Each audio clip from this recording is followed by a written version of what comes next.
अस्सलाम वालेकुम 10 क्लास। क्या हाल चाल है बच्चों आप लोगों के। उम्मीद है बेटा आप सब खैर खैरियत से होंगे। आपको मालूम है कि आपके स्कूल ने ऑनलाइन क्लासेस स्टार्ट की हैं, तो उसी सिलसिले में बेटा आज का हमारा लेक्चर नंबर 2 है और आज हम बायोलॉजी पढ़ेंगे और चैप्टर नंबर 1 को स्टार्ट करेंगे। गैसियस एक्सचेंज जो आपका चैप्टर है, और बुक का अगर चैप्टर देखें तो ये पहला चैप्टर है और नंबर अगर चैप्टर का बुक में से देखें तो चैप्टर नंबर 9 है, लेकिन मैं इसको इसी तरह से लेकर चलूँगा कि चैप्टर नंबर 1 2 3। तो याद हो अगर आप लोगों को तो मैंने लास्ट टाइम आपसे इस स्कीम के बारे में डिस्कस किया था, पेयरिंग स्कीम में। तो जो चैप्टर नंबर 1 है उसमें से हमारे पास लॉन्ग क्वेश्चन नहीं आना, तो शॉर्ट क्वेश्चन और एमसीक्यूज आने हैं, जिसमें से 3 शॉर्ट क्वेश्चन और 1 एमसीक्यू आएगा। तो स्टार्ट करते हैं हम।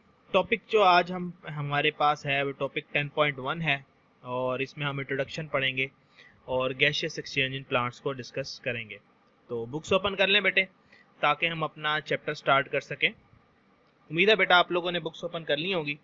तो स्टार्ट करते हैं अपना चैप्टर। देखें बेटा लिखा हुआ है हमारे पास, in grade 9 we have studied how cells generate ATPs from food.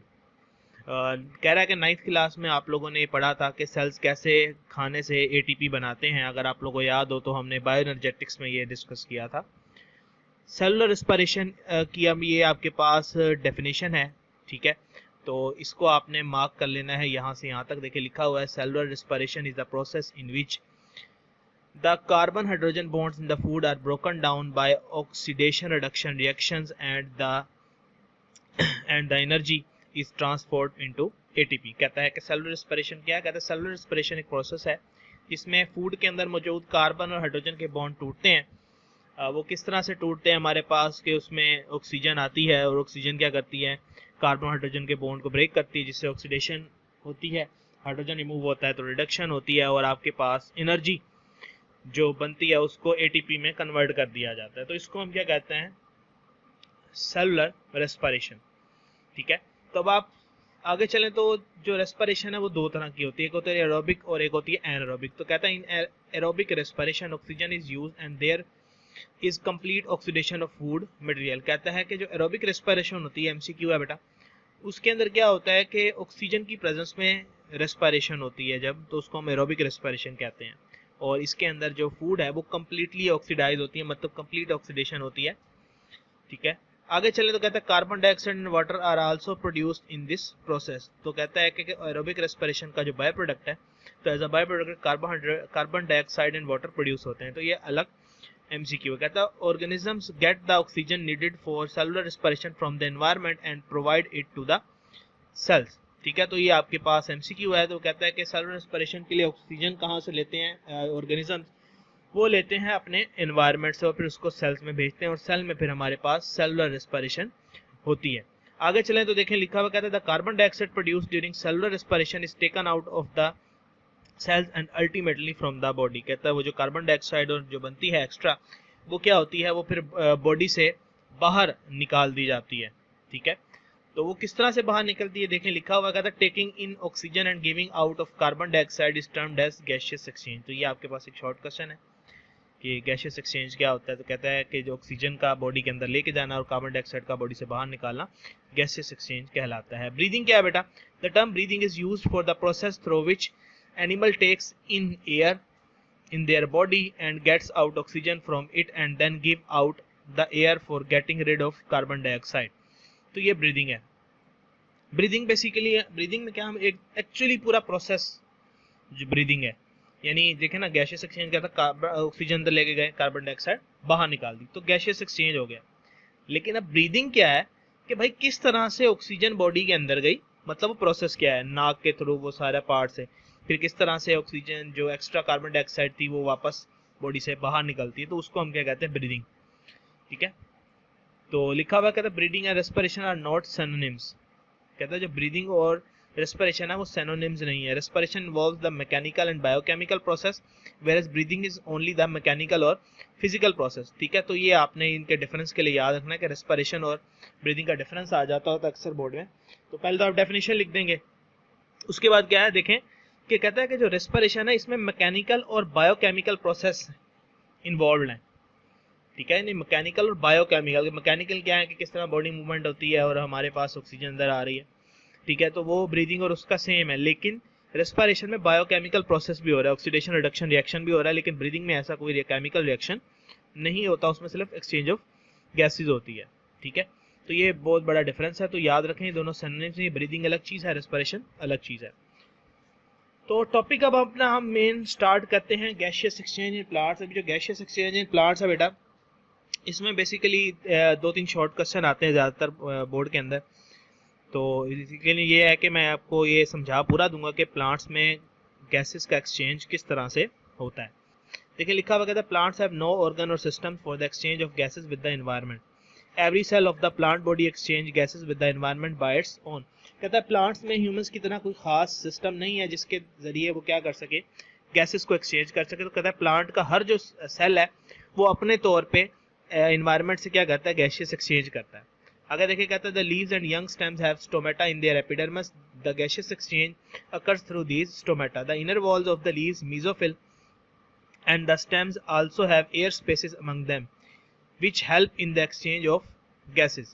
कहता है कि जो हमारे लीव्स और यंग स्टेम्स हैं उसमें छोटे छोटे होल्स एपिडर्मिस के अंदर मौजूद होते हैं जिसको हम क्या कहते हैं, स्टोमेटा। कहता है जो गैसियस एक्सचेंज है वो स्टोमेटा के थ्रू होती है। कहता है जो इनर सेल्स जो हैं लीव्स के जिनको हम मीजोफिल्स कहते हैं, और कहता है जो स्टेम्स हैं उनके दरमियान भी छोटे छोटे स्पेसिस होते हैं। ठीक है, वहाँ से वो क्या करते हैं, गैसियस एक्सचेंज करते हैं। इन्हीं छोटे स्पेसिस को हम बेसिकली स्टोमेटा कहते हैं। देखिए लिखा हुआ है organisms need energy in the form of ATP for their activities. तो ये आपके पास एक एमसीक्यू है, कहता है in young stems and leaves some gaseous exchange also occur through the cuticle which is present over the epidermis. कहता है कि हमारे पास जो यंग स्टेम्स और लीव्स होते हैं उनमें एपिडर्मिस के ऊपर एक बारीक सी लेयर मौजूद होती है, क्यूटिकल। क्यूटिकल क्या होता है बेटा, क्यूटिकल बेसिकली एक वैक्सी लेयर होती है जो कि वाटर लॉस को रोकती है कि प्लांट में से जो वाटर है वो लॉस ना हो। ठीक है, तो कुछ प्लांट्स जो हैं उनमें जो यंग स्टेम्स है, खासकर जो जवान स्टेम्स है जो छोटी होती हैं, वो क्यूटिकल के थ्रू, ये देखें ये क्यूटिकल है, इसके थ्रू क्या करती हैं, वो बेसिकली हाँ शाबाश, रेस्पिरेशन या गैसेस एक्सचेंज कर रही होती हैं। तो आगे चलें, देखें बेटा ये मीजोफिल सेल्स नजर आ रहे हैं। अब मीजोफिल्स के सेल्स के अंदर देखें दरमियान में ये आपको गैप नजर आ रहे हैं। ठीक है, तो इन गैप्स के थ्रू ये गैसेस एक्सचेंज करते हैं, या फिर ये बीच में स्पेशलाइज्ड पोर्स मौजूद होती हैं मीजोफिल सेल्स के बीच में, इनको हम क्या कह रहे होते हैं, स्टोमेटा। अगर आप लोगों को याद हो तो 9th क्लास में आप लोगों ने पढ़ा हुआ है कि इनके ऊपर गार्ड सेल्स मौजूद होते हैं, तो वो गार्ड सेल्स खुलते हैं तो स्टोमेटा ओपन हो जाता है। तो ये वही हमारे पास पूरा प्रोसेस है। ठीक है, देखें उन्होंने गार्ड सेल्स दिखाए हैं, वही गार्ड सेल्स ओपन हुए तो ये सुराख ओपन हो गया, तो यहाँ से फिर गैसेस एक्सचेंज करेगा प्लांट। ठीक है, तो आगे चलें, कहता है leaf cells faces two situations. कहता है लीफ के जो सेल्स हैं उनको दो सिचुएशंस का सामना करना पड़ता है। कहता है during the day time when the mesophyll cells of leaves are carrying out photosynthesis and respiration side by side, the oxygen produced in photosynthesis is utilised in cellular respiration. Similarly the carbon dioxide produced during cellular respiration is utilised by photosynthesis. कहता है कि जो हमारा leaf है उसको दो situations का सामना करना पड़ता है, एक होता है दिन के टाइम और एक होता है रात के टाइम। दिन के टाइम अब आपको पता है क्या हो रहा होता है, फोटोसिंथेसिस हो रहा होता है, साथ ही साथ रेस्पिरेशन भी हो रही होती है। ठीक है, तो क्या कहता है कि जो ऑक्सीजन बनती है हमारे पास फोटोसिंथेसिस में, वो सेलुलर रेस्पिरेशन में क्या हो जाती है, यूज हो जाती है। और जो सेलुलर रेस्पिरेशन के जरिए कार्बन डाइऑक्साइड प्रोड्यूस होती है वो भी प्लांट क्या कर लेता है, हमारे पास फोटोसिंथेसिस के अंदर यूज कर लेता है। और आपको पता है कि फोटोसिंथेसिस में कार्बन डाइऑक्साइड यूज होती है तो फिर ग्लूकोज बनता है, और जो एक्स्ट्रा उसको और जो कार्बन डाइऑक्साइड चाहिए होती है वो अपने एनवायरनमेंट से ले लेता है प्लांट।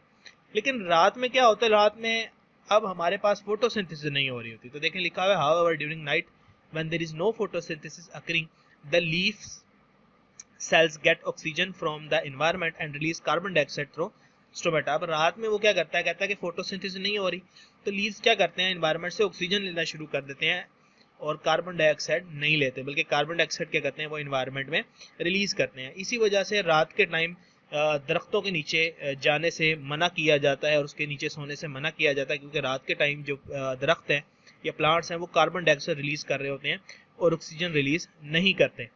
ठीक है, तो इसकी वजह से आप अगर किसी बंदे में बंदा वहाँ पे सो जाए तो उसको क्या कहते हैं, उसको ऑक्सीजन की कमी हो सकती है और उसको झटके वगैरह लग सकते हैं। ठीक है, तो अक्सर गांव वगैरह में ये बात मशहूर हो जाती है कि बंदा दरख्तों के नीचे सो रहे हो तो उसको झटके वगैरह लगने लग जाए तो ये कहते हैं कि इसमें जिन्न आ गए हो। बेसिकली जिन्न नहीं आ जाते, उसको ऑक्सीजन की क्या हो जाती है, कमी हो जाती है। तो जब उसको दूर लेकर आते हैं वो लोग चप्पलें वप्पलें सुंघाते हैं, वैसे असल में ये होता है कि ऑक्सीजन वो लेता है तो उसकी बॉडी वापस अपनी ओरिजिनल स्टेट में आ जाती है। वो ये सोचते हैं कि हमने इसको चप्पलें सुंघाई हैं और इस पे मंत्र फूके हैं तो ये ठीक हो गया। ठीक है, तो आगे चलते हैं नेक्स्ट। तो ये हमारे पास बेसिकली क्या है, ये आपने मार्क कर लेना, ये शॉर्ट क्वेश्चन है कि how gaseous exchange takes place in plants. तो ऊपर स्टोमेटा का था, मैंने आपको बताया कि ये आपने जो है ये स्टोमेटा के लिए कर लें कि स्टोमेटा क्या है। स्टोमेटा आपने 9th क्लास में किया होगा, वो वाली डेफिनेशन भी कर सकते हैं, ये भी कर सकते हैं और ये भी कर सकते हैं। The small pores present between the mesophyll cells of young leaves and stems are called stomata which are guarded by guard cells. ठीक है, और या उसके बाद ये आपने क्वेश्चन कर लिया कि how gaseous exchange take place in plants. ठीक है, उसके बाद जो है आप ये कर लें, ये आपके पास इधर से आगे चलेंगे तो यहाँ हमारे पास एक और शॉर्ट क्वेश्चन आ जाता है कि व्हाट आर लेंटिसेल्स। तो देखिए कहते हैं in body stems and mature roots the entire surface area is covered by bark which is impervious to gases और वाटर। कहता है कि जो हमारे पास मेच्योर रूट्स और स्टेम्स होती हैं जिनमें वुड आ जाती है, तो आपको पता है वुड आ जाती है तो वुड क्या कर लेती है, आपकी स्टेम को, ग्रीनी पार्ट को कवर कर लेती है, जिसकी वजह से वाटर और गैसेस इम्परवियस का मतलब होता है उसमें एंटर नहीं हो सकती। तो कहता है however there are certain pores in the layer of bark these are called lenticels. तो कहता है कि इसी वजह से हमारे वुड पार्ट्स में क्या होता है कि छोटे छोटे सुराख मौजूद होते हैं, उनको हम लेंटिसेल्स कहते हैं। तो the lenticels allow air to pass through them in the soil surrounding the roots. ठीक है, तो इस वजह से क्या होता है कि जो हमारे पास सुराख हैं उसमें क्या होता है कि एयर और एयर जो है वहाँ से उसके अंदर एंटर हो सकता है। ठीक है, डिफ्यूजन के थ्रू एंटर हो जाता है और वो प्लांट के अंदर दाखिल हो जाता है। ठीक है, तो इस तरह से वो गैसेस एक्सचेंज कर सकते हैं। तो ये दो तरीके हैं कि स्टोमेटा के थ्रू गैसेस एक्सचेंज कर लेगा प्लांट या फिर कर लेगा आपके लेंटिसेल्स के थ्रू। ठीक है, तो ये लेंटिसेल्स हैं, ये बहुत ज़्यादा इंपॉर्टेंट डेफिनेशन है what are lenticels, what are their function. आगे देखें कहते हैं the aquatic plants get oxygen dissolve in water and release carbon dioxide in the water. ठीक है, तो ये आपके पास क्या है एमसीक्यू। उसके बाद देखें lenticels are slightly more raised than the general surface of the stem. कहता है जो लेंटिसेल्स हैं वो जरा उभरे होते हैं। अगर ये आप लकड़ी देखें तो उसके बाद ये छोटे छोटे आपको लाइनें नजर आ रही हैं, उभार नजर आ रहे हैं, ये उभार बेसिकली क्या होते हैं आपके पास लेंटिसेल्स होते हैं। ठीक है बेटे, अपना ख्याल रखिएगा, इंशाल्लाह नेक्स्ट लेक्चर में आपसे मुलाकात होती है लेक्चर नंबर 3 और उसमें हम डिस्कस करेंगे गैसियस एक्सचेंज इन ह्यूमंस। अपना ख्याल रखिएगा बेटे, अल्लाह हाफिज।